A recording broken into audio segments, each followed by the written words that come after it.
Wow, wow, wow, wow, wow. Wow.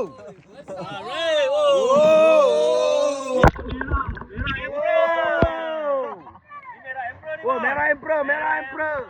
Ikan masih hidup, ikan masih hidup. Ikan masih hidup. Woo! Pelepasan iwak. Ikan tilapia. Sini, sini, sini, sini. Ho! Oi, kita kena lepaskan satu-satu dulu. Ya, kita kena buat video pelepasan saung. Tadi pun minta paling besar kan? Paling besar bos. Tak, kita kecil dulu. Tilapia merah ini. Rasmi kan. Bismillahirrahmanirrahim. Ya Allah ya Tuhanku. Semoga kau dimasak sedap kau dapat ditangkap malam ni. Ya. Hai, kata nak lepaskan. Tunjuk Dia tunjuk Dia nak lipat belakang. Backflip bos.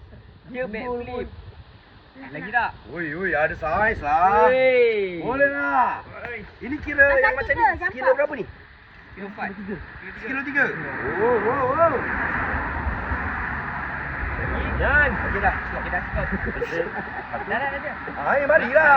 Abang, Hai, marilah. saya cantik sikit dekat sana. Ha? Kau nak tak sini Tepi Oh, sana dia balik cantik. lagi balik. Macam Oh, apa? ya.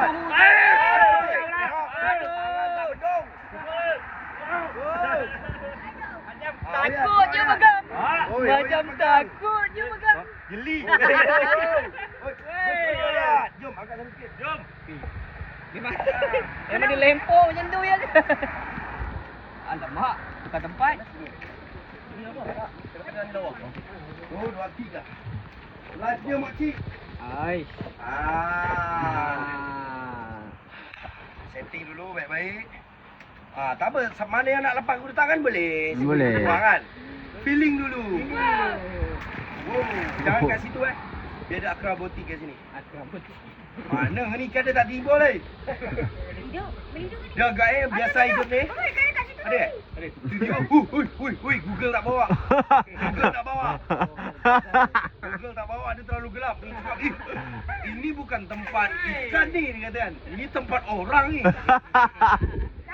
Kenapa ada tapak kaki banyak ni? Alamak. Oi, ni ada saiz. Ya, ada belah lah, cantik Ya, bang. Tengok ni. Dia ada saiz kecil, ada saiz besar. Dia besar. Ini ada. Kita lepaskan ikan, tarik pun cantik lah bos. Tadi apa ni? 11. 11 tadi bulan 11, geng. Woi. 11.